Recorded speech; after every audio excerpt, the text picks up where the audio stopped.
उमेंद्र जी, आज आपसे एक लंबी सीरीज की शुरुआत कर रहे हैं बहुत आनंद का विषय है। और मेन जो मुख्य सवाल मैं आपसे पूछने जा रही हूँ, सवाल करने जा रही हूँ कि एक बात ये कई सदियों से हिंदुओं के गले नहीं उतर रही कि हम इतने भारी मात्रा में होते हुए, इतने योद्धा होते हुए, क्या क्या नहीं था इस देश में, और छोटी छोटी टुकड़ियां बाहर से आई और हमको गुलाम करती गई और हम हारे हुए, इतिहास के हम हारे हुए खिलाड़ी हैं।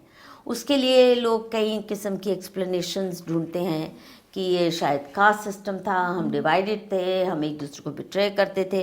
ये जो इन्फीरियोरिटी कॉम्प्लेक्स आया है कि हम हारे हुए हैं और हार जैसे हमारी नियति बन गई, और फिर गांधी तक ने हमें हरवाने में कोई कसर नहीं छोड़ी। अब फिर वही दौर एक नए किस्म से चल रहा है पार्टीशन के बाद से।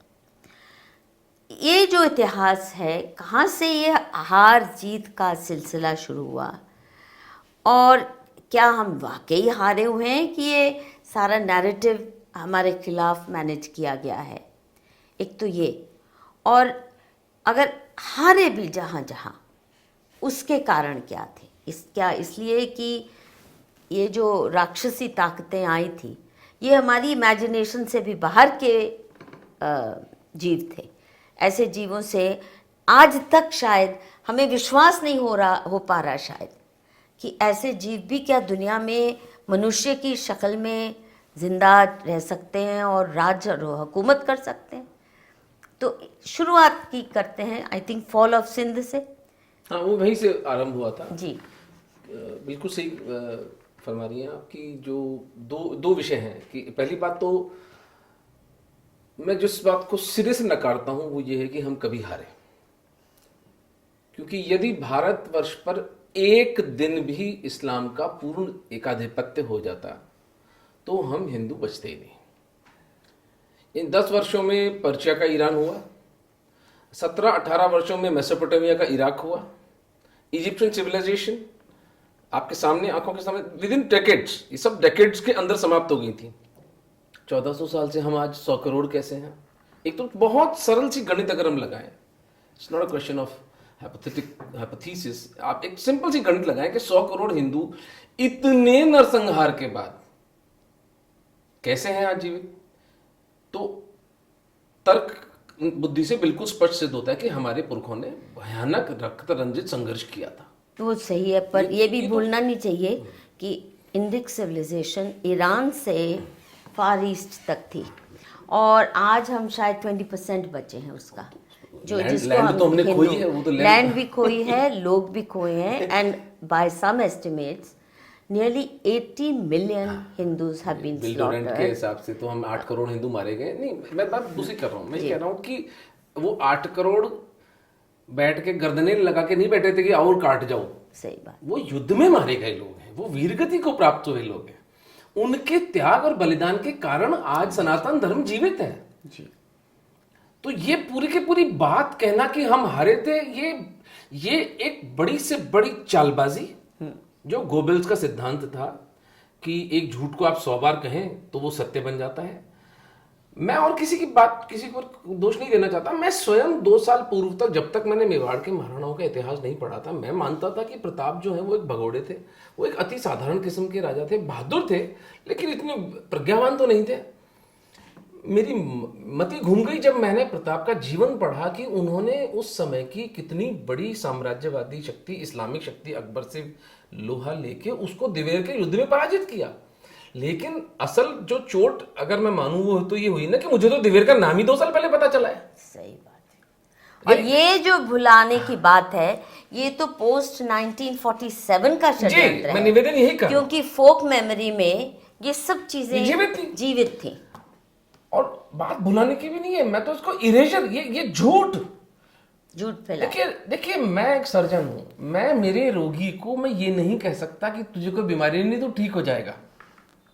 मैं उसका शत्रु हूं अगर मैं ये बात उसे बोलता हूं वो कैंसर का रोग है उसे और वो स्टेज 1 में है, तो ये मेरा दायित्व है कि मैं उसे समझाऊं कि भैया अगर इसकी बायोप्सी लेके अगर अपन इसको रेडियोथेरेपी देते तो तू 20 साल आराम से जीवित रहेगा।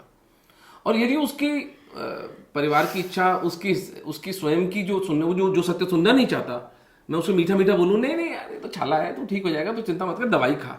मैं अपना स्वार्थ देख रहा हूँ कि यार चलो इसको महीने भर दवाई खिलाते हैं, कमीशनें आ जाएंगी, अपनी सीटी स्कैन का कमीशन आ जाएगा, तो फिर मैं तो शत्रु हूं ना उसका।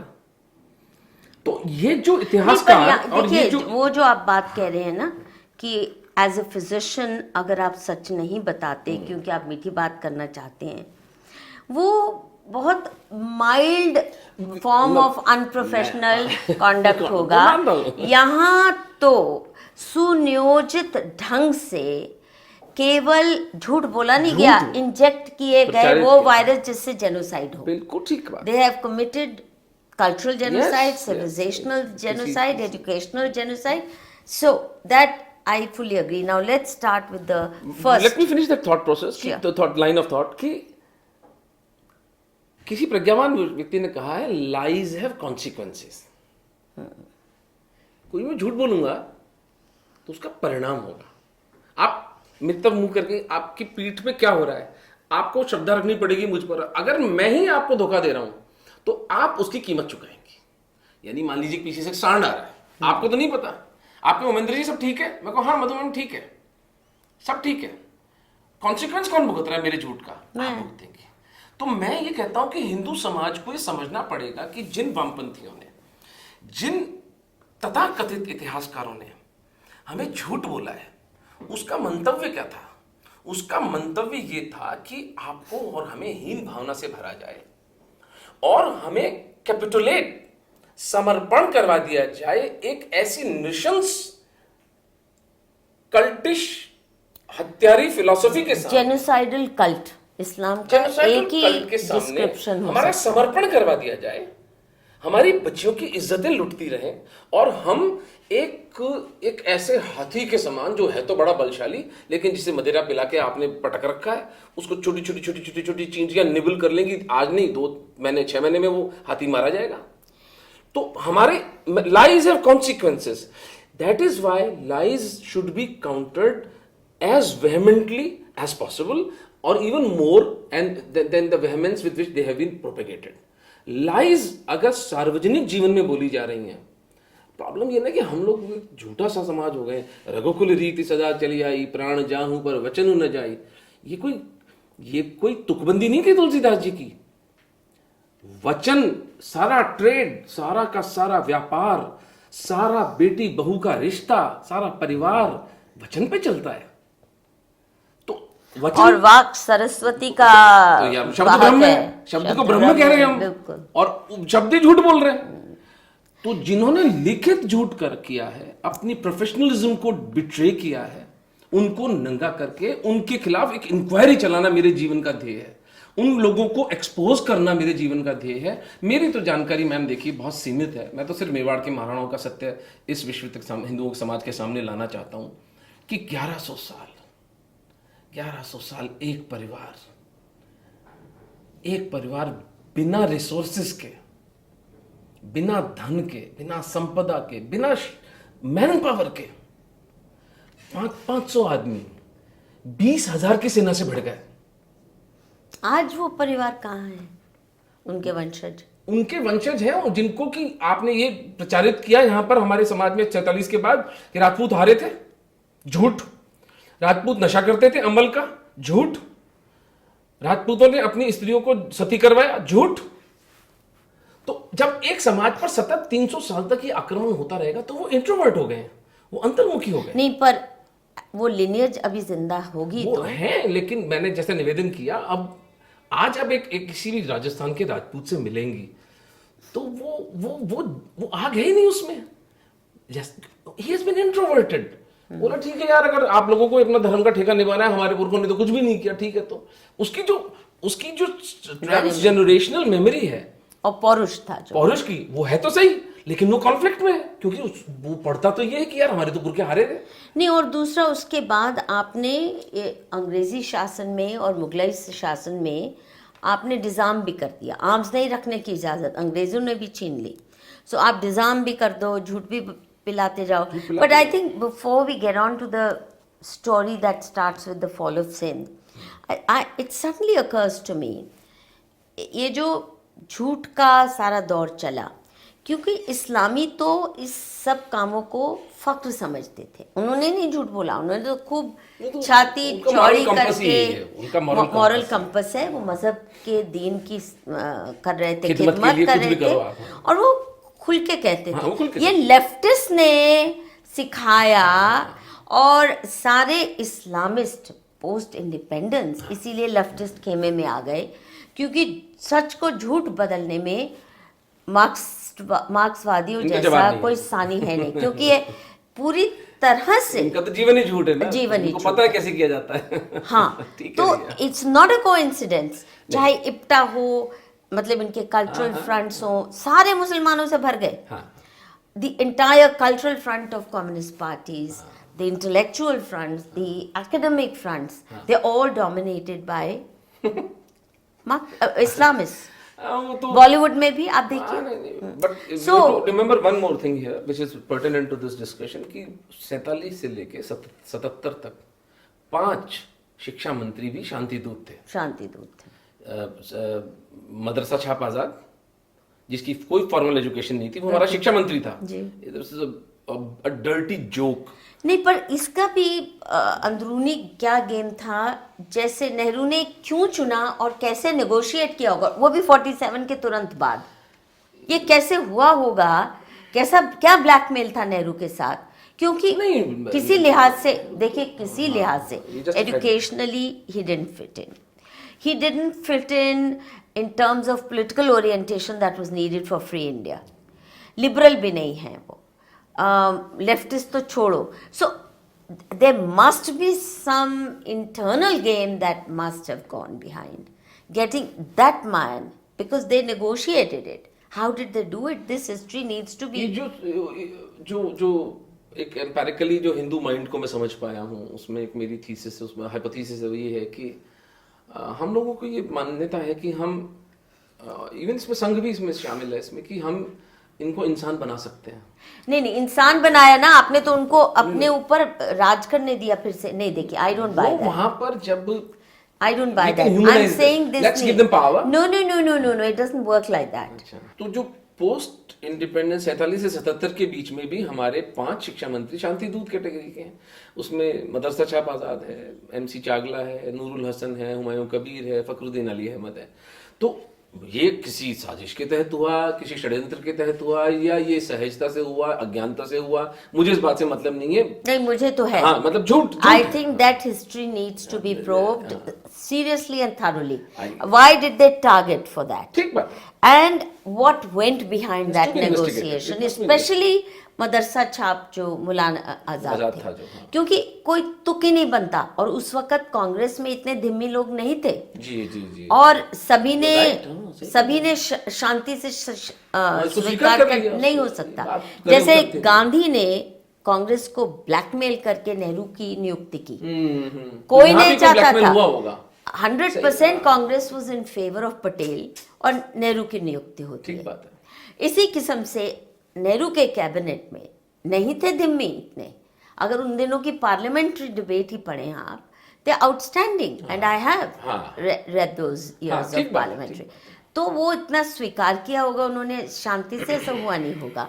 Even an Ambedkar would have been outraged, because here's a Harvard, Ambedkar would have Cambridge definitely been educated, outraged. you know, कि ये कहाँ से, हमारा and भाग्य especially होता। हाँ अगर अम्बेडकर बन जाते हैं एजुकेशन मिनिस्टर, तो वो चीजें कहाँ की कहाँ जी, होती तो anyway so this needs to be investigated, and I hope somebody in will do it वामपंथियों soon. को ये एक बार हम जब अगले वर्ष और 2 वर्ष में ये सत्य स्थापित कर लेते हैं कि मेवाड़ के महाराणाओं के अप्रतिम त्याग को किस आधार पर इतिहास से मिटाया गया, कौन सी दिल्ली सल्तनत, सबसे पहले मेवाड़ का जियोपॉलिटिकल सिग्निफिकेंस समझाइए। जियोपॉलिटिकल सिग्निफिकेंस, बिल्कुल आपने बहुत प्यारा प्रश्न पूछा है मैम। ये सब शुरू होता है महाराणा बापा रावल से 7वीं शताब्दी में। वो उस वक्त चित्रदुर्ग, जिसको आज हम चित्तौड़गढ़ के नाम से जानते हैं, वो था। चित्तौड़ की जो आधार है वो लगभग 2000 वर्ष पुराना है। तो 700 साल तो ऑलरेडी चित्रदुर्ग को हो चुके थे जब बापा रावल सीन पर आते हैं। और बापा रावल का जीवन बचपन बहुत गरीबी, बहुत दुख में और बहुत अपमान से बीता था। वो एक साधारण से, वैसे तो गोहिलोत वंश के थे वो, लेकिन उनके गहलोत गुहिल गुहिल राजा हुए जो भगवान राम के पुत्र लव के वंशज थे। अच्छा, तो ये लव के डायरेक्ट डिसेंडेंट्स हैं Sisodias, okay. The direct descendants of Luv. तो 7वीं शताब्दी में बापा रावल एक गोहिलोत वंश के राजा थे और उनकी माँ थी कलावती देवी, और वो एक संत हैं हरित ऋषि जिनके सानिध्य पाते हैं, और कई मिरेकल स्टोरीज हैं। मेरा उन पे ज़्यादा ध्यान नहीं जाता है, मिरेकल जो किए थे वो सब अलग बातें हैं। But he goes and joins Maurya dynasty का उस वक्त चित्रदुर्ग पर शासन था, तो वो उस राजा के यहाँ पे जाके एक नोबल, एक वसाल बन के काम करते हैं। 7वीं शताब्दी में मोहम्मद बिन कासिम राजा दाहिर पर हमला करता है, और एक नहीं कई बार करता है। तो राजा दाहिर और उनके ब्रदर वो दोनों मिलके उसको डिफीट कर देते हैं, हरा देते हैं उसको। फिर दुर्भाग्य से they move a bit north में इंडस पार कर लेते हैं, और कुछ बौद्ध जो लोग थे जिनका कि क्योंकि राजा दाहिर जो थे वो पुष्करना ब्राह्मण थे, तो उनसे कुछ उनका कुछ वो जो कि 7th सेंचुरी में अगर हम देखें तो बुद्धिज्म और हिंदुइज्म का एक कॉन्फ्लिक्ट आ गया था जिसको आदि शंकर ने एड्रेस किया था, और वो वापस हाँ, but it was an ideological, intellectual conflict. Of course it was ideological. There was no There was no जो muscular. रोमिला ना, थापर की बकवास थी ना, इससे ना, कि बौद्धों को भगाया, स्लॉटर किया। आई मीन जो slaughter तो किसी ने इस्लाम नहीं ने किया। किया ना। वो हिंदुओं के मत्थे डालती है रोमिला होता ही नहीं थापर। था वो तो नहीं, हमारे पर शास्त्रार्थ से। ये जरा राजा दाहिर का भी बता दीजिए। Is it not a fact that he had given shelter and refuge to prophet's own descendants? ये मुझे तारिक फतेह सर की बातें सुनने से पता चला है। मुझे हिस्ट्री में इसका कोई नहीं मिलता है कहीं पर भी उल्लेख। मैंने जो पढ़ा है उसमें मुझे कहीं उल्लेख नहीं मिला है। मैंने प्रयास किया उसको खोजने का। That apart, Qasim attacked Dahir, that's a known thing, and Islam was on its expansion mode. 2nd या 3rd कैलिफ के टाइम की बात, खलीफा के टाइम की बात है ये। तो बौद्धों से मिलके जब वो पीछे से अटैक करता है कासिम, तब वो दाहिर को पराजित कर पाता है, और इमीडिएटली दाहिर की गर्दन काट के दाहिर और ब्रदर उनकी हत्या कर देता है। अब जो घटना घटती है वो ये है कि उनका बेटा वहां से भागकर चित्तौड़ आ जाता है। नहीं, पहले उनके घर की पत्नी मैं बता रहा औरतों के हूं, साथ वो बताता है कि मेरी बहनों को और सैकड़ों हिंदू स्त्रियों को नग्न करके पहले तो उनसे वहां पर शराबें और खाना परोसवाया गया है अरबिक आर्मी को। उसके पेंटिंग्स हैं, वेरी वेरी हार्ड, मतलब आप वहीं पर मतलब पिघल जाएंगे। कहाँ है पेंटिंग? मैं ढूंढ के दिखा दूंगा आपको। बड़ी scary and I think net पे भी मिल जाएंगी। और 2 बेटियों को, दाहिर की 2 बेटियों को कासिम स्वयं खलीफा के लिए भोगदासी बनाकर लेकर जाता है। हिंदू समाज ने पहली बार देखा कि किसी स्त्री को भोगदासी भी बनाया जा सकता है। हिंदू राजा उससे पहले भी आपस में लड़ते रहे। हम 5000 वर्ष पुरानी सभ्यता है। हिंदू अब तो राजा 15,000 की बात हो रही है। 15 की बात हो रही है, पर हम 5 ही मानते हैं, हम तो फॉर डिस्कशन से, आर्गुमेंट से। हिंदू राजा से लड़ते थे। महाभारत, रामचरितमानस, रामायण, कहीं उल्लेख आर्मी से लड़ती थी। जो आर्मी वो भी नियुक्त जगह में, नियुक्त जगह आप पर, उसी फील्ड में है, Exactly. यू डोंट रन अमक। एक नियुक्त समय पे युद्ध की घोषणा होती है, और दोनों आर्मीज उस समय को स्वीकार करके फिर एक समय, नियुक्त समय पे सूर्यास्त के समय युद्ध समाप्त होना ही है। उसके बाद आपको पूरी खुली छूट की एक दूसरे अपने घायलों को संभालो, और यहाँ तक कि दूसरी तरफ के भी मरों का तर्पण करना आपकी जिम्मेदारी बन जाती थी अगर कोई नहीं। तो ये and not attacking the pageantry, never, not attacking the merchant class, and not burning cities down, not burning cities, not touching women and children. ये rules of engagement थे, ये हिंदू rules of engagement नियत थे। उसको विश्व भी मानता था। इवन जब सिकंदर आया तो उसने ये नहीं किया कि उसने इन रूल्स को तोड़ा हो। सिकंदर भी इतना वहशी नहीं था जब पोरस के साथ उसका युद्ध होता है। तो अब यहां पर एक नई परिपाटी चलती है कि जो हारा हुआ राजा है उसकी बेटियां, उसकी पत्नियों को सेक्स स्लेवरी करवाई जाएगी।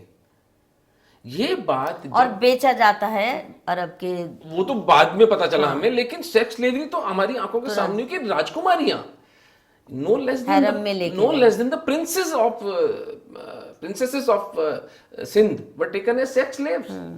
तो देखा लोगों ने, बात पहुंची बापा रावल तक। बापा रावल ने कहा भैया ये कोई साधारण लुटेरे नहीं है, ये मलेच्छों का टोला है जिसके कोई मॉरल कंपस नहीं है, जिसका कोई नैतिक मूल्य नहीं है कि अगर वो स्त्रियों पे हमला कर रहे हैं। और उन्होंने अपने राजा को समझाया, बापा रावल ने, कि हमें एक तुरंत एक हिंदू कॉन्फेडरेशन बना देना चाहिए। तो उस शब्द क्या प्रयोग किए? बापा रावल ने शब्द क्या प्रयोग, ये तो पता नहीं है, प्रताप का डॉक्यूमेंटेड है। वो तुर्की कहते थे, तुर्की कहते तुर्क तुर्क। बल्कि एक बहुत सुंदर, मैं आपको एक दोहा सुनाऊं इसमें कि बीकानेर के जो महाराजा थे वो सरेंडर कर गए थे अकबर के सामने। उनका छोटा भाई था पृथ्वीराज, वो कवि बहुत अच्छा था।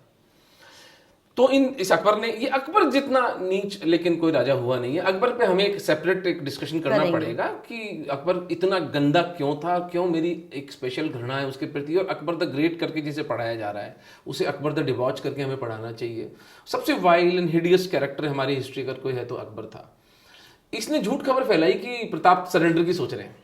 ये सब बकवास है, ये सब कहीं कहीं प्रताप ने जो तीसरे साके में अपने परिवार का, अपने मित्रों का जो नरसंहार देखा था, उसके बाद गिरे से गिरा आदमी होगा तो वो तो प्रताप थे, जिन्होंने कहा मैं इस मलेच्छी से बदला लिए बिना नहीं सरेंडर, मैं सोच नहीं सकता इसे कॉम्प्रोमाइज करने की। तो उसने एक ताने का एक कविता लिख के भेजी कि मैंने सुना है कि जो सूर्य जो है वो पश्चिम से उगेगा, और मैंने सुना है कि आपके मुंह से इसको झांपना सुनने को मिलेगा, आप कॉम्प्रोमाइज करने की सोच रहे हैं। तो कितना सुंदर उसका उत्तर देते हैं प्रताप, तुर्क कुहाशी मुखपति इन मुख सु एकलिंग, उगे जया ही उगशी प्राची बीच पतिंग। यानी ये डिंगल भाषा है राजस्थान के अंदर, जो पोइट्री होती है वो डिंगल भाषा में होती है। तो कहते हैं कि इस मुंह से वो मलेच्छ तुर्क ही कहलाएगा, भगवान एकलिंग जी की कृपा से मैं उसको कभी जहांपना वहांपना नहीं बोलूंगा। तुर्क कहाशी मुख पतो, यानी मुख मुंह धो के आ रहा है ना ये बड़ा, कि हमें जहांपना कहेगा मुझे प्रताप, तुर्की कहूंगा। और जिस तरह पूर्व में सूर्य उगता है हमेशा पूर्व में ही उगेगा सूर्य, प्राची बीच पतंग उगे जया ही उगशी, जैसे उगता है वैसे ही उगता रहेगा, वैसे ही उगेगा, चिंता मत करो आप। और उसके बाद तो आगे कि मैं जब तक खड़ा हूं मैं मेरे सर पर वो वार खाऊंगा लेकिन हिंदू धर्म का क्षय नहीं होने दूंगा। प्रताप वो आएंगे पहले, अब आइए कहानी अलग। राजा दाहिर के भाई आए। अब just as a footnote कि the women took their fair revenge on Qasim. उन्होंने जाके उसको खलीफा को बोला कि इसने हमें सेक्सुअली पहले एक्सप्लॉइट कर लिया है। उसी खलीफा ने कासिम को चमड़े की खाल में सिलवाकर एक पहाड़ के ऊपर से गिरा के नीचे मार डाला। वाव, ठीक है। So they had the revenge and then the ladies killed themselves, they stabbed each other. या सेक्स स्लेवरी तो राजकुमारियां वो सिर्फ इसलिए जिंदा थी कि उन्हें अपने बाप का बदला लेना था। और उन्होंने प्लान बनाया कि यार इससे एक ही तरीका है, इस पागल कौम से एक ही तरीका है, इनको आपस में लड़वा दो। और ये डॉक्यूमेंटेड चीज है, ये करवा। कहाँ डॉक्यूमेंट हुआ? ये अरब एनल्स में है, मुझे निकालना पड़ेगा वहां से कि ये हुआ है। ये तो सर्वविदित है, ये बात ऐसी है जो कुछ ढकी छुपी नहीं है। मतलब this is also part of oral history. ये तो कासिम की मृत्यु तो डॉक्यूमेंटेड है, ये ओरल हिस्ट्री नहीं, डॉक्यूमेंटेड तो है। हाँ, मिल जाएगी, अरब एनल्स में है, अरब एनल्स हमारे पास नहीं है, ये अरब एनल्स में, क्योंकि हमारी रुचि थी कि उसका अंत क्या हुआ। लेकिन ये होने से पहले कासिम दोबारा भारत पर आता है, और वो आता है इस बार उत्तर से। तो अभी तो मर गया था, फिर कैसे दोबारा आ गया? मैंने उसका अंतिम हश्र बताया आपको। अच्छा। मैंने बताया ये हुआ उसके साथ में, लेकिन वो अभी मरने से पूर्व वो उत्तर जाता है और दिल्ली, और इधर से होता हुआ, जब दिल्ली थी नहीं, उधर से होता हुआ जब ये मारवाड़ के आसपास हमारा हिंदू कॉन्फेडरेशन तब तक बन चुका था। यानी बापा रावल नाग भट्ट करके राजा हुआ। नाग भट्ट एक बड़ा प्रतापी राजा था, इधर मालवा का था। तो उसके बारे में अलग कभी चर्चा हो सकती है। वो इतना प्रतापी था, उसके बारे में कुछ डॉक्यूमेंट्स भी अच्छे मिले हैं, कुछ शिलाखंड वगैरह। और पुलकेशिनी राजा करके था एक गुजरात का। तो हमने एक पूरा हिंदू फ्रंट बनाया, ऐसा कहते हैं, क्योंकि बहुत स्केची डिटेल्स मिलती हैं। सब उस वक्त की हिस्ट्री जो ऐतिहासिक रिकॉर्ड है वो जला दिए गए।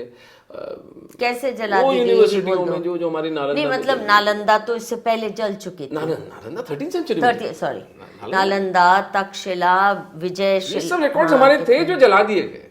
और शिलाखंडों में जो हमारे उकेरा हुआ था सारा इतिहास, औरंगजेब ने मेवाड़ में 650 मंदिर तोड़े हैं, जिनमें से कि विश्व प्रसिद्ध जगदीश टेम्पल जो कि उदयपुर में हार्ट में स्थित है आज भी, वो भी तोड़ा गया था।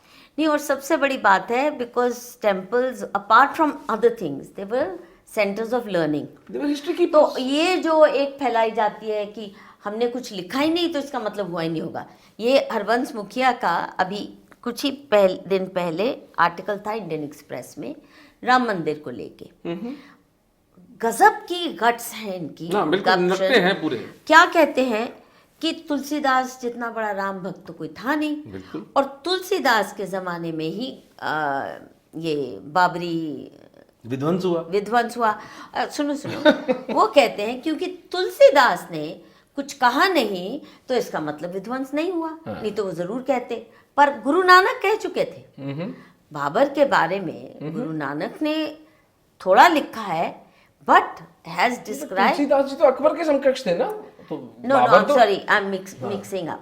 But the fact that जो राम मंदिर है, उसकी डॉक्यूमेंटेड हिस्ट्री नहीं है, डॉक्यूमेंटेड हिस्ट्री नहीं है, और तुलसी ने तो जरूर कहा होता अगर ऐसा हुआ होता, ये उनका कहना है कि वो मेमोरी तुलसीदास ने कहीं व्यक्त नहीं की, तो इसका मतलब हुआ ही नहीं। अब देखिए मैम, ऐसा है इसमें कि अगर एक क्षण के लिए हम इस्लामिक रिकॉर्ड्स को ही आधार मान लेते हैं, चलिए नहीं, आप उनके वो आधार पर तो हिस्ट्री किया लिखिए। है, वो तो किया है, पर वो कह रहे क्योंकि हिंदुओं ने कहा नहीं कि हमारे साथ कुछ हुआ है। बिल्कुल, Hindus were the biggest record keepers because हमारे पास तो रिटन वर्ड। जाति पुराण इतने हैं, हर गरीब से गरीब परिवार का भी हरिद्वार में आपको मिल जाता है। आप नाम बताइए और वो कोई ना कोई पांडा मेरी कितनी पुश्तें बता देगा कि कब आए थे, क्या करते थे। नहीं, जो आपके सामने अब आज हम जो डिस्कशन कर रहे हैं, मैं तो बहुत छोटा आदमी हूँ मैम, मैं जो मेवाड़ के महाराणाओं का इतिहास पुनर्लिख करके पूरे हिंदू समाज के सामने लाना चाहता हूँ, ये कोई मेरे दिमाग की उपज थोड़ी है। इट्स ऑल बीन डॉक्यूमेंटेड, वो लिखित किताबें हैं। उनको मैं तो पूरे प्रमाण के साथ बात करूंगा कि भाई ये, लेकिन आपने उसको बच्चों को पढ़ाया ही नहीं है। आपने उसको छोड़े। मैं तो कहता हूं जो इस्लामिक रिकॉर्ड है अबुल फजल का, अल बदायूनी का, वो भी नहीं वो पढ़ने चित्तौड़ के साके का, तो वो लिखता है कि 40,000 हिंदुओं को एक दिन में अकबर ने मारा था। हमने साके जौहर की तो कहीं हमारी हिस्ट्री के किधर को मेंशन नहीं है, और अकबर को महान करके पढ़ाया जा रहा है। उस हत्यारे को, उस नृशंस हत्यारे को जिसने 40,000 लोगों को एक दिन में मारा, तो ये बेईमानी है। और वो जब हार चुके हैं, जो साका कर चुके हैं, उसके बाद मारा, उसके बाद जौहर के बाद सिविलियंस को, यही मैं कह रही, जौहर हो गया, वो भी उसका दिल नहीं सेना मर पसीजा, चुकी है, साका हो गया, सारे राजपूत मर चुके हैं। उसके बाद जाके मारना, छोटे बच्चों को लिख रहा है वो अबुल फजल, नेजे के ऊपर, वो यानी भाले के ऊपर यूं फिरा रहे हैं उसकी, जब तक बच्चे की इंटेस्टाइन्स बाहर नहीं आ रही हैं, उसका लिवर जब तक रप्चर नहीं हो रहा है, और खड़े हैं वहां पर। That's it. तो ये दुर्भाग्य है कि हमें रिकॉर्ड मिलता नहीं है 7th सेंचुरी का, इसलिए बड़ा स्केची सा है कि 2 लाख के लगभग हिंदू सेना उस वक्त जोधपुर था नहीं, मंडोर के आसपास, मंडावर कहते थे उसको, मंडोर के आसपास भयंकर रक्त रंजित संघर्ष होता है अरब सेना का और हिंदू सेना का, जिसमें अरब एनल्स में लिखा हुआ है, जो टॉड कोट करते हैं, कि अरब्स क्या लिख रहे हैं, हमें सर छुपाने की जगह नहीं मिली। वो हाल किया हिंदू सेना ने हमारा। दे रोट राजपूत कि भाई राजपूतों ने हमारा वो परिणाम किया कि हमें सर छुपाने की जगह नहीं मिली। हिंदू एनल्स नहीं लिख रहे हैं, अरब एनल्स में लिखा हुआ है, जूते मार के, जो टॉड कोट कर रहे हैं।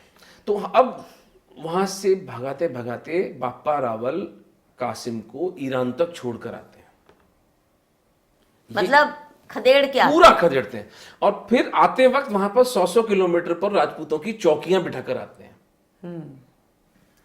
बापा की दूरदृष्टि आज से 1400 वर्ष पहले, जो मुझे आज के हिंदुओं में नहीं नजर आती, आज के मिलिट्री स्ट्रेटेजिस्ट में उतना आत्मबल ही नहीं है, उतना विजन ही नहीं है, क्योंकि उतनी सोच भी नहीं है। जो आदमी एक क्षण में समझ गया कि जो राजा जो बच्चियों को और स्त्रियों के ऊपर हाथ डाल रहा है, उसके साथ कोई नरमी नहीं बरती जा सकती। You can not coexist with mad dogs. पागल कुत्ते के साथ सहअस्तित्व नहीं होता, सर में गोली मारी जाती है। ये स्पष्ट सत्य जिसको समझ में आया, उसका परिणाम मैं आपको समझाता हूं। और फिर वो गए अफगानिस्तान, गजनी शहर के अंदर सलीम नाम का राजा बैठा था, जो कि कॉप्टिक क्रिश्चियन से लोग अफगान्स बने थे। कॉप्टिक क्रिश्चियन इजिप्ट से आए थे, अफगान्स आर ऑल और कॉप्टिक इजिप्शियंस।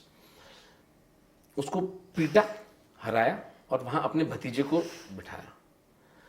फिर एक मजेदार काम किया बापा रावल ने, उनको कहते हैं कि कुछ 1000 स्त्रियों से शादी की और सबसे बच्चे भी पैदा किए बापा रावल ने।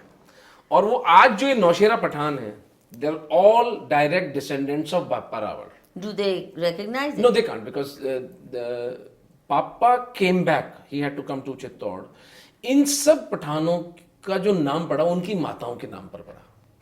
अच्छा। They were named after their mothers. So, but they were all Hindus at that time. ये पठानों का तो कभी हुआ था, ये तो पिछले 400-500 साल की घटना है। बिल्कुल। But they were all descendants. आज भी जो ब्लड उनके अंदर चल रहा है वो बापा रावल का है।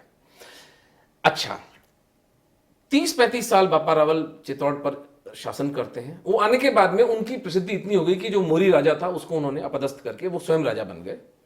और ये हिंदू कॉन्फेडरेशन अगले 500 वर्षों तक हमें इस्लाम से सुरक्षित रखता है।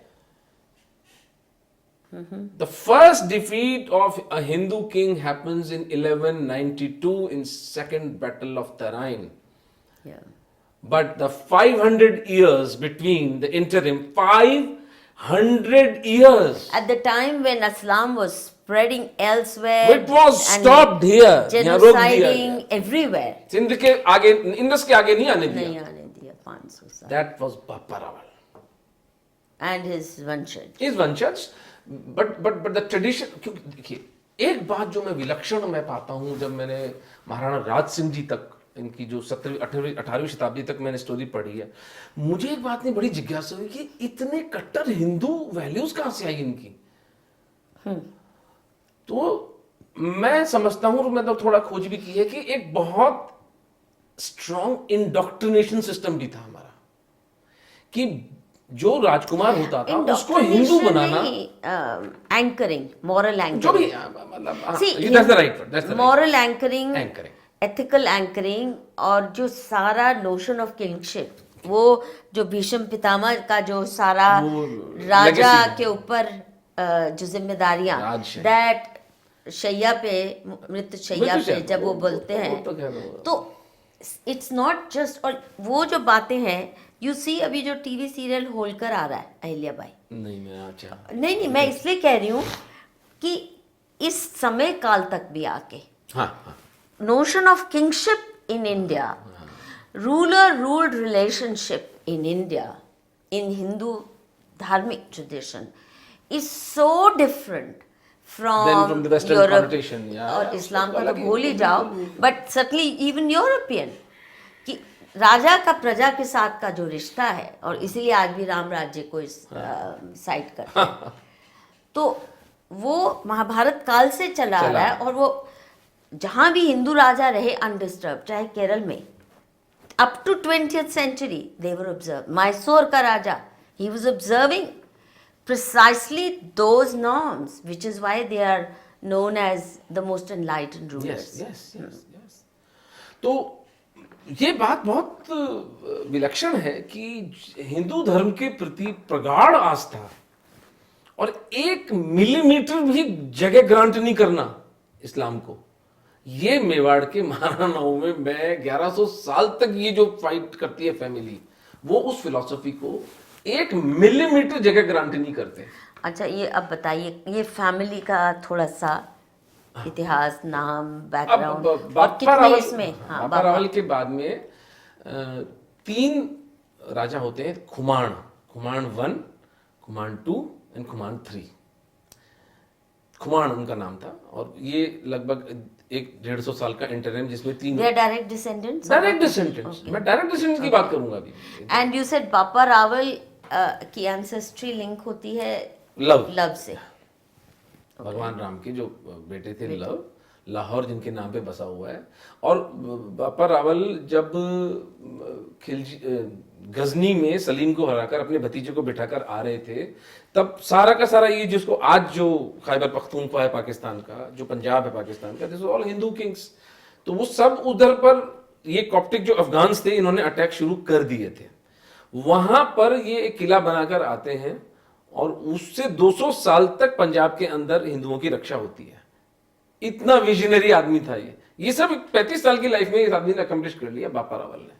वो दर्रा जो था उसको बापा रावल प्रोटेक्ट करते हुए आए थे और उसके बाद उन्होंने यही वैल्यू सिस्टम अपने बच्चों को दिया, जिसमें कि इस 500 के इंटरव्यू में हमें 4 राजाओं के नाम मिलते हैं, बाकी इतिहास खो चुका है। कुमार 1, कुमार 2, कुमार 3 और Shakti Kumar. Each one as Kumar 2 was brilliant. He fought 24 battles with Arabs, जिसमें एक महमूद नाम का एक आता है जिसका रिकॉर्डेड नाम महमूद था। महमूद गजनी नहीं, उसका नाम केवल महमूद है। उसको बुरी तरह से पराजित करते हैं और अगेन सिंध के बियॉन्ड उसको धकेल कर आते हैं। कुमार 2। तो मैम ये मैंने एक आर्टिकल लिखा था, प्रयास किया लिखने का खुमान के ऊपर, उसमें से कुछ पढ़ देता हूं मैं। The recorded historical details of times of Khuman are very patchy and whatever little we know about that great ruler comes from the great literary creation Khuman Raso. जैसे कि पृथ्वीराज रासो होता ना, रास मतलब हम लोग उसकी इट्स अ बैलेड, ह्यूज लंबी सी कविता होती है। और 5000 couplets in Rajasthani and Devanagari which describes the war of Kuman with Arab invaders in meticulous detail. Although it is believed that it was written as late as 17th century by a Jain Muni दलपति Vijay. And इसकी जो original manuscript है वो पुणे में अभी भी पड़ी हुई है। तो sorry, and there is a dispute about the exact time when the Muni penned it, but we will leave that debate to historians and focus on what is largely agreed upon by the most historians about the life and work of Kuman II. Kuman II's reign is believed to have lasted from 839 AD to 893 AD, about 40 years. It was during his reign that massive infighting again began within Arab Caliphate की जो लड़ाई थी आपस में, उस्मान और ये वो अबू बकर और ये सब आपस में लड़ रहे थे, जिसमें कहता है ये कि general of Khalifa al Mamun by the name of Mahmud son of Khurasan, Mahmud raided India during Khuman II's reign. The chief object of Kuman Raso is to celebrate the defense made on the occasion of Mahmud's invasion of India with a massive army.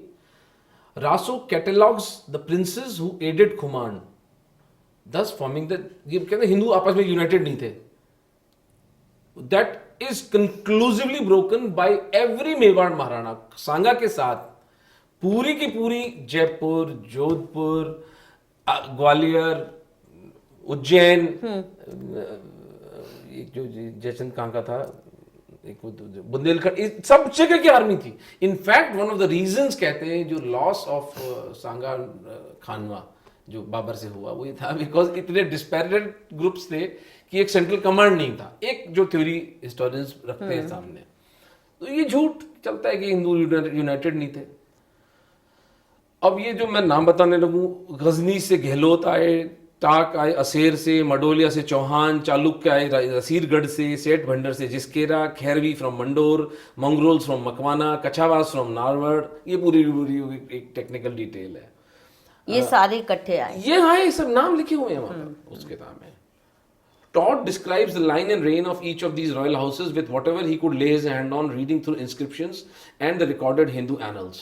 अब यहाँ पर Tod के बारे में आपको बताऊं, colonel James Tod जो हैं, जिन्होंने की बहुत एक प्रामाणिक राजस्थान के एनल्स एंड एंटिकिटीज ऑफ राजस्थान, जो कि मैं आने वाली जो मेरी पुस्तक है उसमें मुख्य आधार में टॉड और श्यामल दास जी का वीर विनोद जो उन्होंने जो एक राजाश्रय प्राप्त इतिहास जो संकलन किया है श्यामल दास जी ने, उसको मैं आधार बना के लिख रहा हूँ।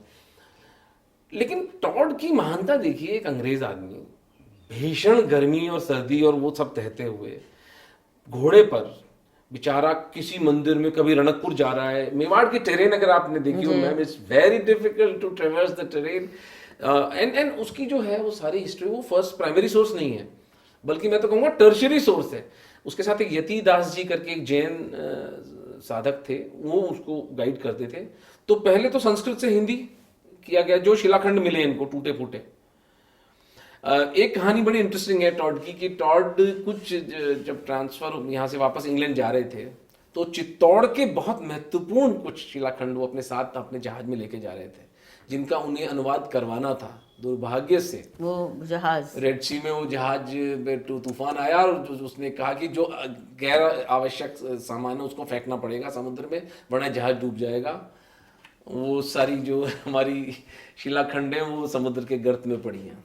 ऐसा मिल भी सकती हैं। ढूंढ, वो बहुत कठिन है ढूंढना वो एग्जैक्ट लोकेशन। पुरानी 1830 की बात है, तो अब वो 250-300 साल में तो कुछ पता नहीं चलेगा। तो नहीं, पत्थर तो नहीं पिघलता ना। नहीं, पर लेकिन उसे कहाँ ढूंढेंगे, उसे रेड सी में कहाँ ढूंढेंगे? कहाँ एक्सीडेंट हुआ होगा? वो देखना, एक्सीडेंट हुआ नहीं ना, जो भी हुआ नहीं, वो तो दे सेव देमसेल्व्स। अब वो रैंडमली कहाँ डाला है उसने, वो नहीं पता चलेगा।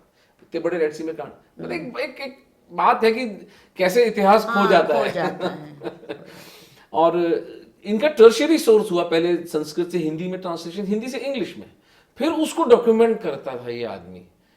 तो इसकी तो तपस्या 15-20 साल की जो तपस्या, और देखिए कितना चालबाजी की गई हमारे साथ में। मैं चूंकि राजपूत समाज में बड़ा हूँ, चारण हूँ, लेकिन राजपूत चारण एक जैसे ही होते हैं। मैं बचपन से मेरे जो पुरखे हैं राजपूत है, जो चारण, उनको सुनता हूँ कि नहीं टॉड अतिशयोक्ति करते हैं, टॉड इज नॉट रिलायबल। तो मेरे मन में भी एक पूर्वाग्रह होता गया कि हाँ टॉड रिलायबल नहीं होंगे शायद। तो मैंने कभी टॉड को पढ़ा ही नहीं।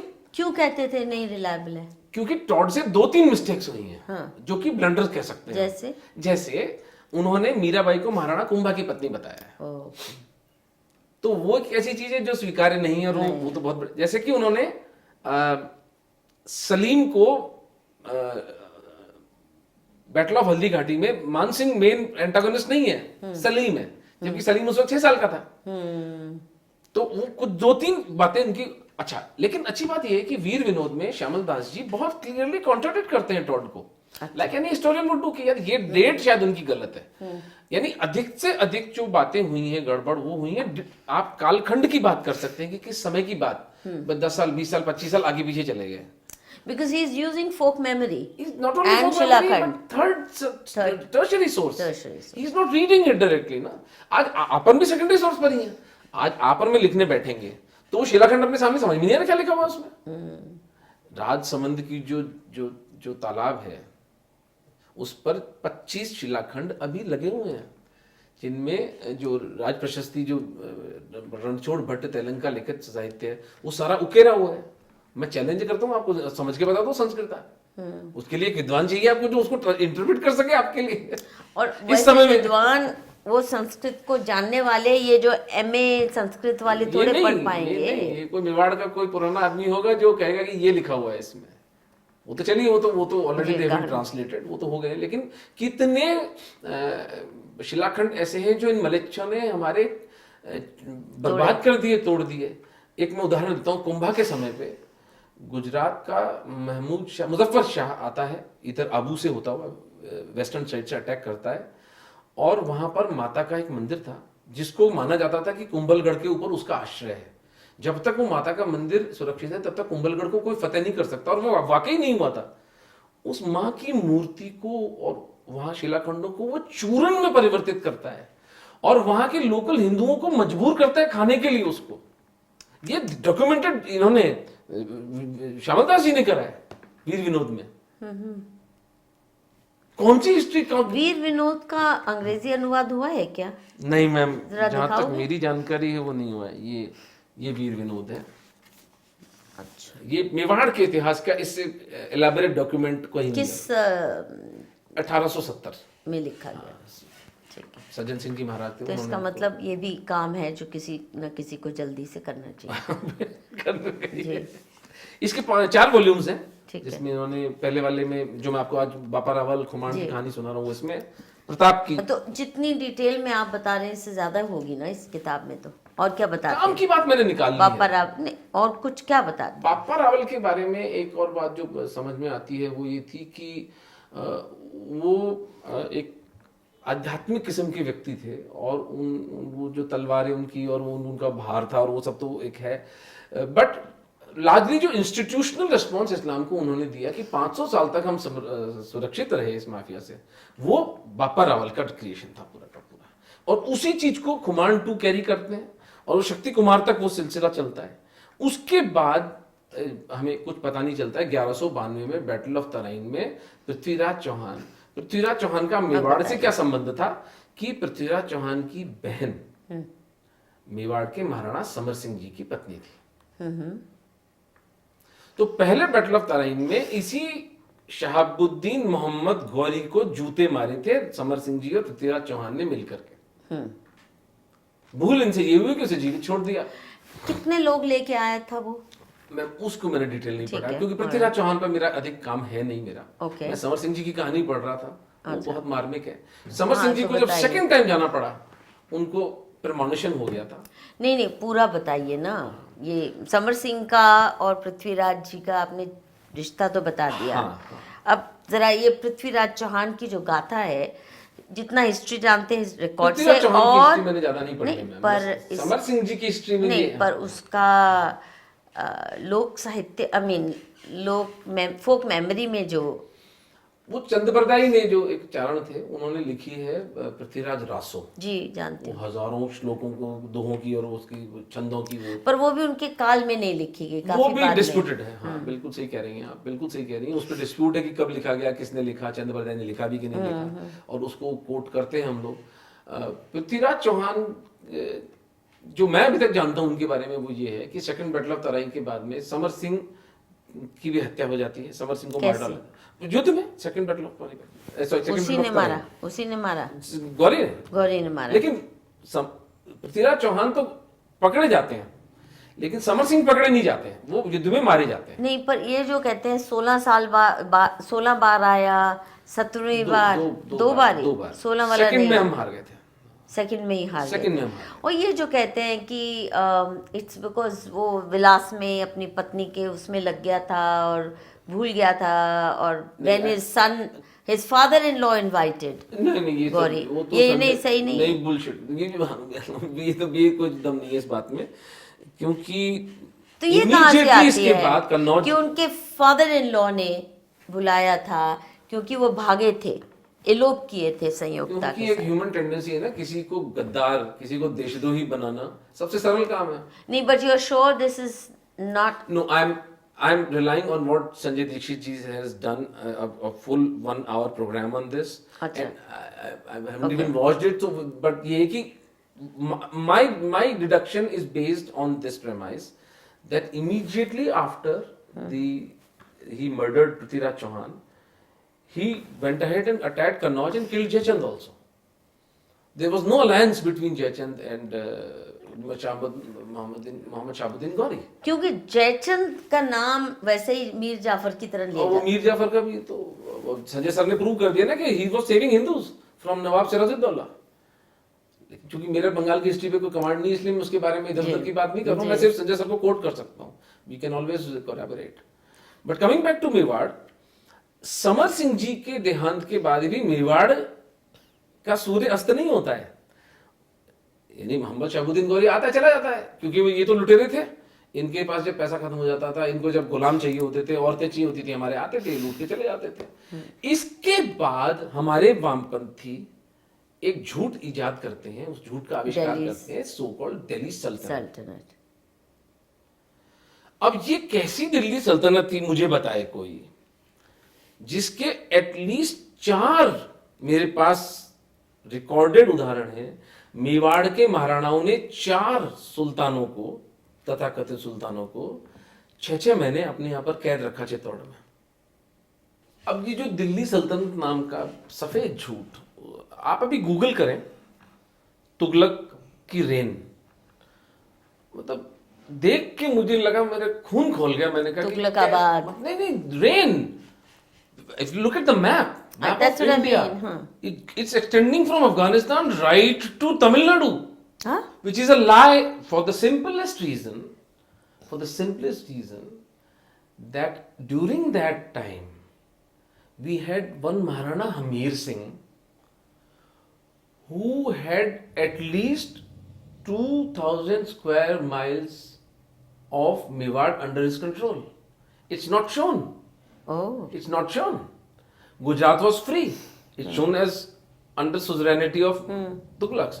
Kaling, fortunately, they couldn't wipe it off, so they have shown Kaling as free. But they have completely erased Mewar. Now, that is only the geographical thing. अगर हम महाराणा हमीर सिंह जी की शौर्य और पराक्रम की बात करें, 1303 में जो सबसे पहला साका हुआ था चित्तौड़ का, अलाउद्दीन खिलजी वाला, जिसमें महारानी पद्मिनी ने लगभग 20,000 स्त्रियों के साथ जौहर किया। अब ये पूरी डिटेल में बताओ, ऐसे नहीं चलेगा। नहीं, वो मैं तो महाराणा हमीर सिंह की मैं दिल्ली अच्छा, सल्तनत पहले हाँ, मैं दिल्ली ठीक है, सल्तनत पहले की जो हमीर झूठ सिंह का, है हाँ, उसको ये काउंटर करना चाहता ठीक है। हूँ, वो हम विषयेतर हो जाएंगे। लगभग 1330 के आसपास जो रावल रतन सिंह जी जो मारे गए थे 1303 के साके में, उनके 12 भाई थे, वो भी सब मारे जाते हैं। उनके कुछ वंशज जिनमें एक भुवन सिंह नाम के थे, वो लगभग 1320 के आसपास चित्तौड़ को अधिग्रहित पुनः कर लेते हैं, जो कि मुसलमानों के हाथ में चला गया था। पहली बार चित्तौड़ गिरा था 1303 में अलाउद्दीन खिलजी के समय। उसको भुवन सिंह वापस लेते हैं, लेकिन भुवन सिंह को पराजित करके तुगलक उनको वापस ले लेता है और वहां पर जालौर के राजा मालदेव को अपना वसाल, अपना सिपहसालार नियुक्त करके चला जाता है। अब एक कॉम्प्लिकेटेड सी स्टोरी इसमें। अरी सिंह, अजय सिंह नाम के दो भाई होते हैं। अरी सिंह का बेटा है महाराणा हमीर और अजय सिंह जो है वो राजा बनते हैं। अरी सिंह युद्ध में मारे जाते हैं, जो भुवन सिंह के बेटे थे। और अजय सिंह जो है, आप देखिए कितने विलक्षण लोग थे। अजय सिंह खेलवाड़ा नाम की जगह है जो चित्तौड़ के पास, वहां से राज्य कर रहा है, क्योंकि चित्तौड़ तो इनके हाथ से निकल चुका था। इन्यूमरेबल अटैक्स इन्होंने किए चित्तौड़ को प्राप्त करने के लिए राजपूतों में। हजारों राजपूत मारे गए उसको लेने के प्रयास में। लेकिन कभी चित्तौड़ आप गई हो, देखा हो आपने, तो it's a very very fortified place. जो आदमी वहां टॉप पे बैठा है वो बहुत एडवांटेजेस पोजीशन पर है। तो अजय सिंह एक हत्यारा था, बिलोचा करके, तो उसकी वो बहुत तंग करता था इनको। तो वो एक शर्त रखते हैं कि जो मुझे उसका सर लाके देगा मैं उसको बहुत इनाम विनाम दूंगा। It is Maharana Hamir Singh as a child, क्योंकि ये महाराणा हमीर सिंह जो थे वो अरी सिंह जी जो थे, अजय सिंह जी के बेटे, उनका एक अननोन बच्चा था। ये एक रॉयल लेने से वाला बच्चा नहीं था। ये एक राजपूत लेडी से प्रेम हो गया था उनका। और वो भी बड़ी इंटरेस्टिंग कहानी है कि वो सुअर का शिकार करते वक्त वो वहां जग जाते हैं, तो ये लेडी वहां पर अपने खेत की रखवाली कर रही थी। इसने कहा कि कुंवर आप अंदर मत जाओ, मैं सुअर मार के ला देती हूँ, आपको मेरी खेती नष्ट हो जाएगी। तो उसने कहा सुअर मार के ला देगी? यहाँ मेरे साथ 40-50 लोग हैं, हम लोग सुअर नहीं मार पा रहे, तो अकेली स्त्री। बोला आप मेरी खेती नष्ट मत करो, आपको सुअर से मतलब है। And the lady goes and gets the सुअर and puts in his field, kill तेरा सुअर संभाल। Who the hell is this woman? और फिर वो उसके थे कि जब आए हो तो पका के गांव में खा भी लो उसको, द लेडी सेज। तो वो उसको फॉलो करते हैं। तो वो देखता है कि 3 उसने मटकी रखी हुई हैं और 2 वो भैंसे लेके जा रही है। एक जो राजपूत था वो थोड़ा छेड़ता है इसको। तो इस बैलेंस को बनाते हुए भी, 2 भैंसों को संभालते हुए चरी के साथ में, वो उसको नॉकडाउन करके घोड़े से और गर्दन पे कटार रख देती है उसके, कि तू राजपूत नहीं होता तो गर्दन काट देती तेरी अभी। तो नाम अरी क्या सिंह, अरे उनको राजपूत ही थी लेडी, कोई नाम तो ध्यान नहीं आता, नाम मुझे स्मरण नहीं आ रहा है, मैं देख के बताऊं इसमें अगर वो कहानी बाद में। हाँ। तो अरी सिंह जी इमीडिएटली प्रपोज करते हैं कि मेरे को इससे एक बच्चा चाहिए, इस स्त्री से। वाह।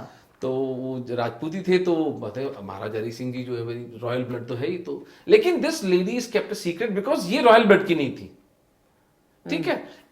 अब उधर चित्तौड़ की लड़ाई में हरी सिंह जी मारे जाते हैं और ये स्त्री अपने बच्चे को रक्षा करके और कुछ ट्रस्टेड सामंतों के साथ में, जिनको पता था कि ब्लड हरी सिंह का ही है, और हमीर को बड़ा करते हैं। 14-15 साल की आयु में जब वो बिलोचा डाकू की शर्त रखते हैं अजय सिंह जी, जो हरी सिंह जी के भाई थे, यानी इनके ताऊ, हाँ। हमीर सिंह जी के ताऊ, कि जो मुझे उसका सर लाके देखा उसको मैं इतना इनाम दूंगा। तो it is Hamir Singh goes and kills Bilocha डाकू और उसकी गर्दन उसको तलवार पे, भाले पे रख के और लाके रखते हैं। And Ajay Singh is flabbergasted कि मेरे राज्य में कितना बहादुर बच्चा भी है।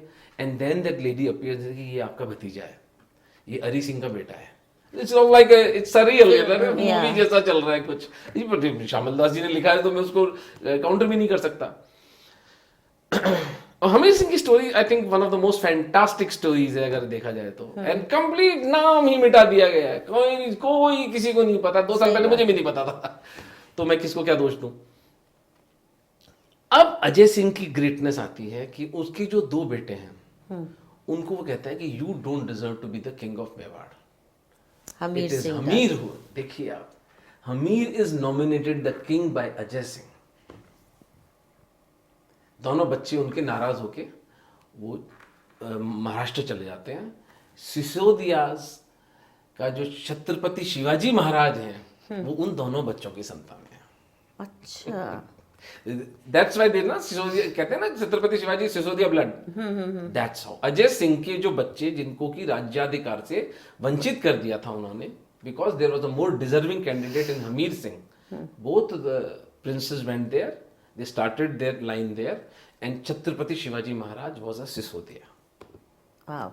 So now we come back to Hamir Singh. अब हमीर सिंह जो है जैसे ही वो राजा बनते हैं वो he gives his best try to get back Chittor, but he fails, and by the age of 25 he's dejected, he's depressed, and he goes to Gujarat. He gives up, he gives up कि यार तुम जानो, तुम्हारे मेरे से मेरे बस की नहीं है, and Mewar is in disarray because the king has left. So he goes to Gujarat, और वो द्वारिका जा रहे थे कि मैं यहाँ पर तपस्या करके अपना जीवन बिता लूंगा, मेरे से नहीं हो रहा है, I failed, it was in acute depression, clinical depression कह सकते हैं अपन जिसको।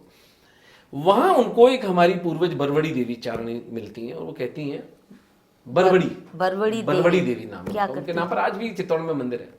शी सेज कि वीर ऐसे तू मुंह उतार के क्यों बैठा है, कि कुछ नहीं, बोले तेरे चेहरे पे तो मैं राजयोग देख रही हूँ, तू राजा बनेगा चित्तौड़ का। तू वहां से कि माँ मेरे पास सेना नहीं, सेना को देने के पैसे नहीं, ना घोड़े मेरे पास, ना हथियार मेरे पास, क्यों मजाक उड़ा रही है मेरा।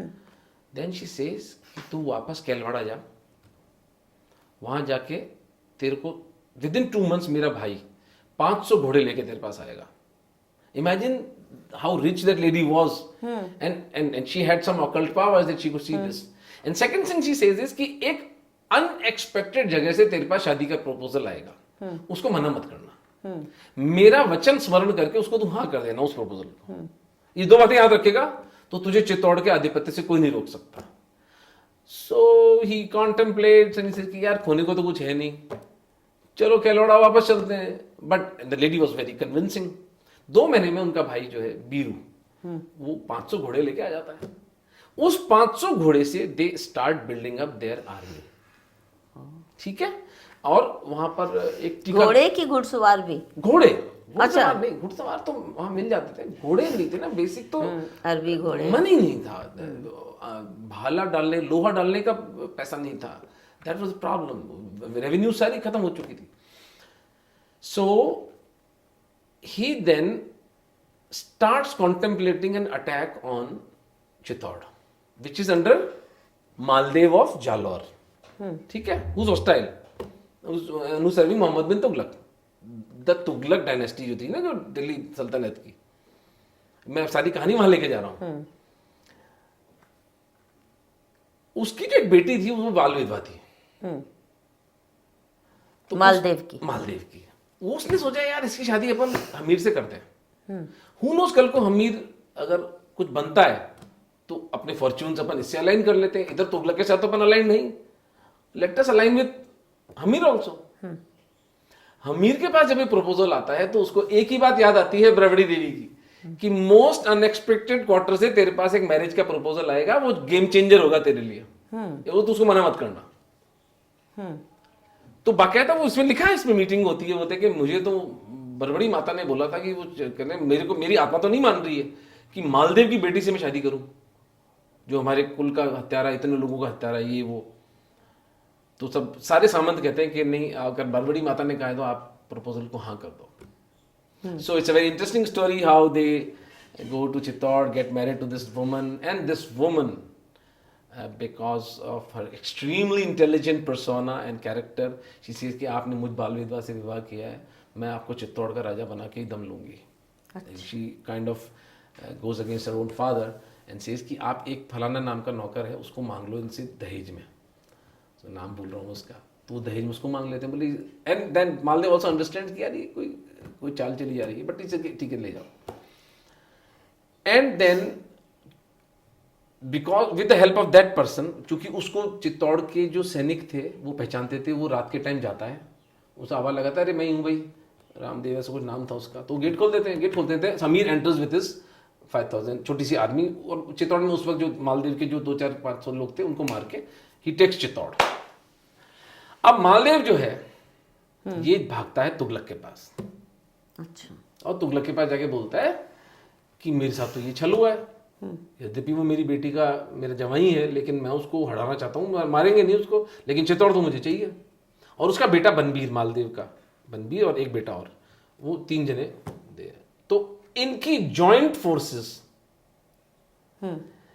चित्तौड़ पर महाराणा हमीर सिंह पर हमला करने के लिए रवाना होती हैं, जिनको सिंगोली नाम की जगह पर बैटल ऑफ सिंगोली लड़ा जाता है। और रात के time breaking the rules of engagement, अपने से 3 गुनी बड़ी आर्मी को हमीर सिंह डेसिमेट कर देते हैं, इसको गिरफ्तार करते हैं मोहम्मद बिन तुगलक को और मालदेव दोनों को, और 6 महीने चित्तौड़ में जेल में कैद करके रखते हैं। But he doesn't decimate them. He doesn't kill Tughlaq. He decimates the army. Why doesn't he kill Tughlaq? That is something, that is a basic problem with these Mewar Maharanas. I think they were stuck up somewhere. I don't know why. खुद का personal grandeur था वो। मैंने in fact अपनी book में मैंने comment भी लिखा है कि यदि उस राक्षस को निर्बीज कर देते, क्योंकि ये रक्त बीज है, ये तो फिर आ जाते थे, फिर कर देते। बट वो एक सेपरेट डिस्कशन है। हम देखिए पोस्टेरिटी में हम उनको एनालाइज कर रहे हैं मैम, हमें नहीं पता उस वक्त की, वो हो सकता है कि मॉरल कंपस क्या काम लोगों की नजरों में गिर जाते। लोग कहते थे, आप ये देखिए मैम, इस 1100 साल में केवल ही महाराणा पूजनीय नहीं है, वो मेवाड़ की जनता जिसने इनका साथ दिया। बिल्कुल। The scorched earth policy, scorched earth policy का मतलब जो प्लेन्स थे, जिसको महाराणा हमीर ने सबसे पहले यूज किया, प्लेन्स से अपनी पूरी पॉपुलेशन को वो माउंटेन्स में शिफ्ट कर देते थे। मतलब लाखों लोगों का पलायन, बिजनेसेस, क्रॉप्स, ट्रेड सब खत्म, छोड़ दो। पहाड़ों में भीलों के पास आ जाओ, भीलों के पास गूलर यानी अंजीर के पेड़ फल खा के जिंदा रहती थी, छोटे छोटे बच्चे, वो जो गायों भैंसों का थोड़ा बहुत बकरियों का दूध निकल जाए। फॉर इयर्स द स्कॉर्च, क्यों? क्योंकि जब आपके ऊपर अटैक करने वाली जो वो फोर्सेस आएंगी, उनको यहाँ कुछ मिलेगा नहीं, उनको रसद के लिए they have to depend on Delhi. Delhi से रसद निकलेगी, रास्ते में लूट लेंगे अपन उसको। तो sacrifices that these people, Mewar का तो एक एक पत्थर वंदनीय है। It was not only the Maharanas. So we can't say कि they forgave them and it was, इनको मार देना चाहिए था। हम उसको easily analyze इतना linear, क्योंकि बंदी को मारना again, you see, because he is defeated, he is under your custody, that again the moral compass may have. we don't know 13th century की 14वीं शताब्दी की बात है। So now But there's a beautiful line in which Todd quotes what Hamir says to Tughlaq when he's releasing him, and he releases him after a heavy penalty. He takes entire Rajasthan and Sindh and even Madhya Pradesh in written. These are my territories now. He says yes, they are now yours. So much so for the Delhi Sultanate, right? So Delhi Sultan is conceding Sindh, Rajasthan, and half of Madhya Pradesh. Yeah, but if he had killed him, he could have had the whole Sultanate. I mean, is it not correct? Yeah, yes, maybe, I don't know. Maybe, we don't know that. But the Delhi Sultanate lie gets exposed here, and he says, I'm releasing you. I'm not killing you. But should you attack Mewar again, trust me, I will not fight you from within the confines of Chittauड़. I will confront you out of Chittauड़. मैं तेरे को वहीं आके मारूंगा.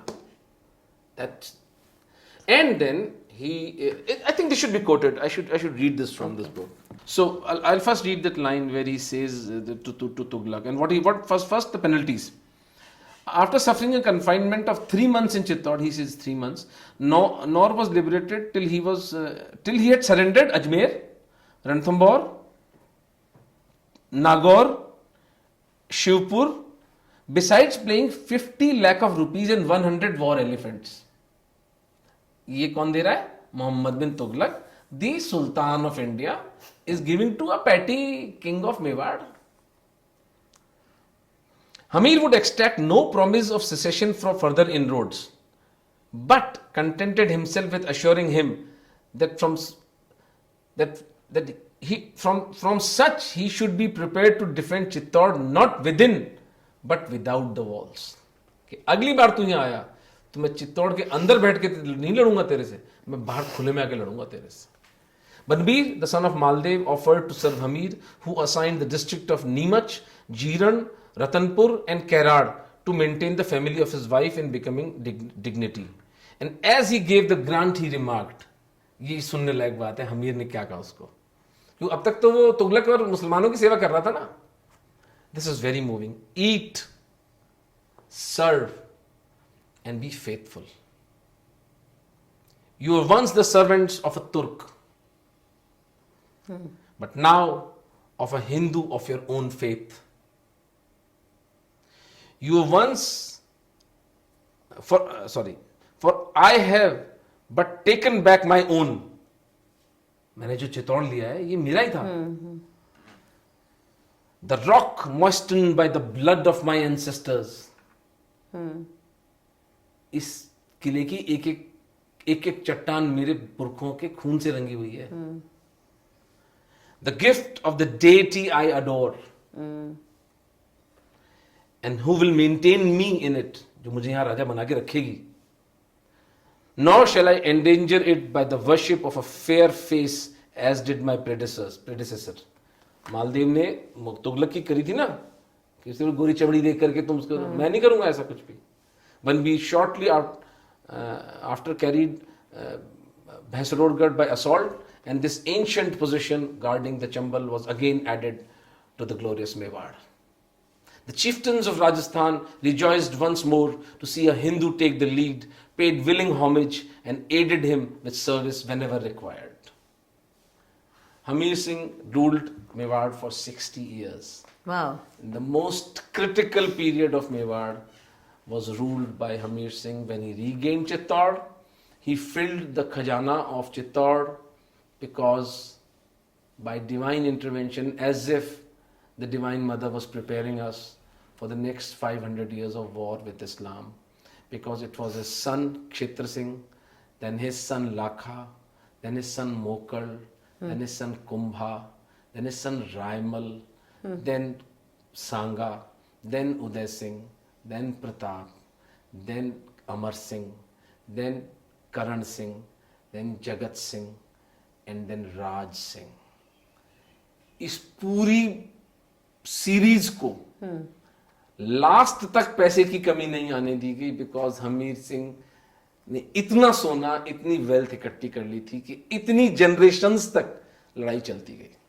कैसे की होंगी वो, उसकी इकोनॉमी की कहानी? They looted the Muslim caravans. Not their own people. Never.